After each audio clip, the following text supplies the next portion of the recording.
5th September 2025 এবছর আমাদের স্কুলে টিচার্স ডে সেলিব্রেশন। শুরুতেই আমি সকল ছাত্রছাত্রীদের ধন্যবাদ জানাতে চাই যে তারা এত সুন্দর করে এই দিনটি আমাদের সামনে প্রেজেন্ট করেছে।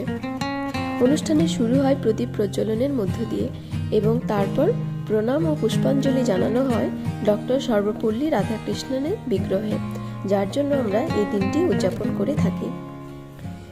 এরপর এক এক করে আমাদের প্রিয় ছাত্রছাত্রীদের কিছু পারফরমেন্স যা আমাদের জন্য তারা প্রিপেয়ার করে এনেছিল। এরপর বাচ্চাদের আবদার টিচার্সদের পারফরমেন্স দেখার, তাই আমাদের কিছু পারফরমেন্স এখানে রইল, তবে সব পারফরমেন্সের ভিডিও করা পসিবল হয়নি। এরপর সব শেষে কেক কাটিং করে অনুষ্ঠানে শেষ করা হয়।